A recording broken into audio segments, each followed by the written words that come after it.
Dobrý deň. Som rada, milí priatelia, že váš predvianočný stres natoľko nepremohol a sledujete dnešnú reláciu. Vitajte. Čas Vianoc býva časom lásky, humanity a dobroty.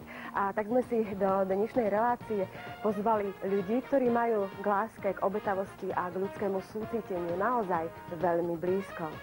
Sú ľudia, ktorí sú ochotní niekoľko tisícky kilometrov precestovať, ak sa dopočujú o ľudskom nešťastí, len aby zachránili ľudský život. No a že sa to nie vždy podarí, treba sa však o to vždy pokúsiť, to tvrdia. Dnešní moji hostia sú akýsi hrdinovia dnešnej doby a sú mi o to milší, že si so sebou priniesli dnes aj štvornohých miláčikov hostí, ktorých už tu určite vy vidíte pri televíznych obrazovkách. My sa im budeme venovať. Sú to naozaj veľkí profesionáli, budeme sa o nich rozprávať. Takže vitajte v dnešnom miláčikovia, ktorí v tomto prípade už naozaj je vám všetkým jasné, že sú záchranármi. Je to Dusty, boxer. Myslím, že Astu by sme mali tiež predstaviť, Vlčiaka, a nezabudnúť na domino záchranných akcií v Turecku, ktoré postihlo zemetrasenie. Ako táto akcia prebiehala? Boli sme v Turecku, ale vtedy. Boli sme v Turecku dvakrát. Aj v auguste a novembri. A medzi tým sme boli aj na Tajvane. Takže precestovali sme, dá sa povedať, po sveta. Dostaneme na akciu neskoro. Áno, spomíname Turecko, spomíname Tajvan. Konečne sme spomenuli už aj Slovensko. Je dobré, že aj na Slovensku sa zúčastňujete záchranných akcií. Nie sú to len akcie hľadanie ľudí z ruín, ale my sme sa rozprávali však. Dokonca aj hľadáte deti, ktoré sa či už môžu stratiť v lese, alebo možno vo vode. O tom sa tiež budeme ešte ďalší hostia. To sú Darina Kicová z Bratislavy a Marek Hubko z Trnavy. Vítajte. Vaša práca priamo v akcii, keď zachránite, zúčastnili ste sa takisto v zahraničí na týchto záchranných akciách. Na čo si spomínate tak najviac? Čo sa vám vynára z pamäti? No, prvé, čo mi došlo do pamäti, tak to bola tá hrôza vôbec tých ľudí a z tých ruín. To bolo niečo hrozné, však to bolo fakticky totálne zdemolované. No a jak vyzerá tá práca? Došli sme, vyložili sme sa, sme dali napiť vody a už aj sme išli na akciu v podstate hneď ešte večer, to bolo v lete. Sme robili až v podstate do 3. hodiny, do 4. hodiny do rána. A potom nastupovala ďalšia skupina trojčlenná. My sme oddychovali, potom zasa ďalší oddychovali, ďalšia trojčlenná skupina. V podstate striedali sme sa stále. Vy ste mi rozprávali, Darinka, že nie je to tak, ako si to predstavujú laici, že idete so psom a pes niečo nájde a už ste pri tom človeku, ktorý je trvá zavalený a keby tak ešte živý vo viacerých prípadoch. Ale že pes vám len značkuje, ak som to dobre si zapamätala. Čiže ako prebieha táto priamo práca v teréne? Mali sme takúto situáciu, pes mi označoval, síce nevyštekával, ale hrabanie mi dával na vedomie, že je tam živý človek. No, boli to overovať môj kolega, pán Hajko a Katka, no tá tu nie je s nami. A ešte pán Gajdoš to bol po nás overovať s maličkou Donou. Dolinou. Áno. A potvrdilo sa, že fakt ide o živého človeka. Rozprávate teraz o Turecku, áno? O Turecku, áno. Takže my aj máme zábery, máme práve zábery aj z týchto záchranárskych akcií z Turecka, takže budeme to sledovať. Poprosím o komentovanie. Kto je najbližšie? Pán Fabu, žiada tomu? Marek? Takže toto je jeden z domov, ktorý bol dosť padnutý. Toto bol náš tábor, boli sme ubytovaní pri nemocnici. Bolo to dosť, podmienky boli sťažené, pretože začalo nám pri konci pršať, chlad.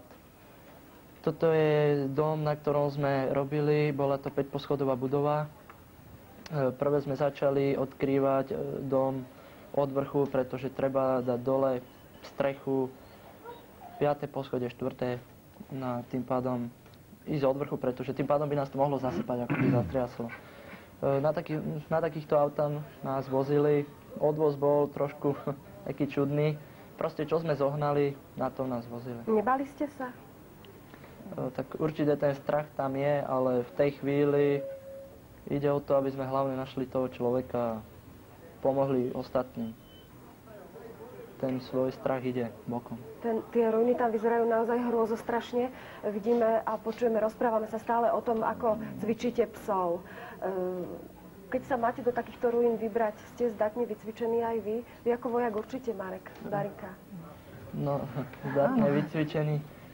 Tam tá zdatnosť, určite tá fyzička tam je, pretože už len pri tom výcviku, keď cvičíme psov jedno s druhým, chodí sa do hory, do lesa, tým pádom ten človek predsa už tú kondičku chytí. Takže, a vycvičený, no, môže byť človek ako chce vycvičený, vždy tam niečo nové bude. Nebojíte sa do takých ruín, ktoré vidíme napríklad pred sebou, pustiť svojich psov? Tak jasné, že ten Nemali ste strach, z toho strach? strach od toho psíka tam je, ale Dosť veľký. v prvom rade ide o tú zachrániť tú osobu. Ten pes je až potom druhorade. Pes vie, že ide do akcie, kde zachraňuje. Dáva to najavo nejak svojim správaním, že má strach, že sa s vami nejak lúči, alebo že má obavy? Nie, vôbec. Nie. Vôbec. Myslím, že ide s veľkou radosťou. Radosťou Áno, teší sa. a vie to pochopiť proste, že každú minútu, kedy nevyhľadáva alebo nie je nasedený do akcie, využíva na to, aby nabral energiu. Že odpočívajú, spia. Takže vedia, o čo sa jedná. Že vlastne záchranárska činnosť vo svete, až dovolíte, ja som sa vrátil teraz z 5-dňového pobytu v Stuttgarte, kde pod zaštitou OSN boli vyzvané všetky záchranárske týmy. Áno, to je ten dom, na ktorom sme pracovali. Takto to asi vyzerá. A nesmieme opomenúť, že tu nám veľmi veľa pomohla civilná ochrana, ktorá pán Džubák s jeho tímom, pretože dneska už nemôžete mať iba psa a nemáte záchranný tím.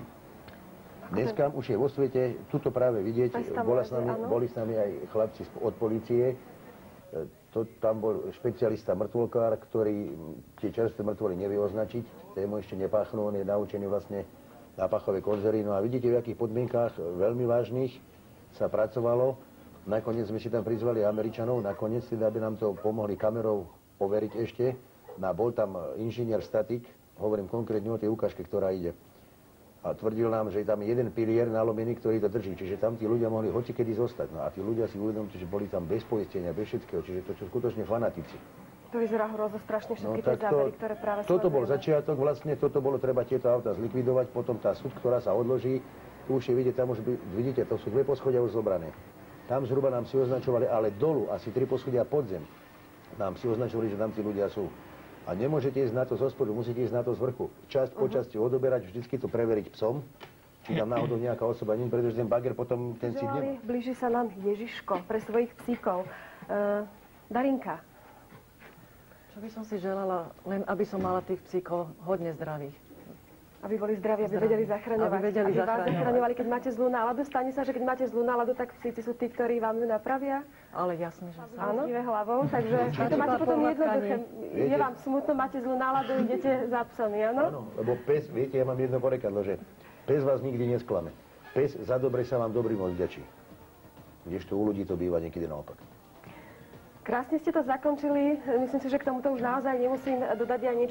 Dovoľte, aby som sa poďakovala vám, milí televízni diváci, za pozornosť, ale najmä všetkým tu mojim milým hosťom, že prijali pozvanie do štúdia. Naozaj sme sa dozvedeli zaujímavé veci a snáď, aby sme si len želali, aby tých záchranných akcií, takých ako sme videli, bolo čo najmenej. Nech sa učia zachraňovať alebo hľadať zlaté poklady v slovenských horách. Čo vy na to? Bolo by to lepšie. Dovidenia o týždeň.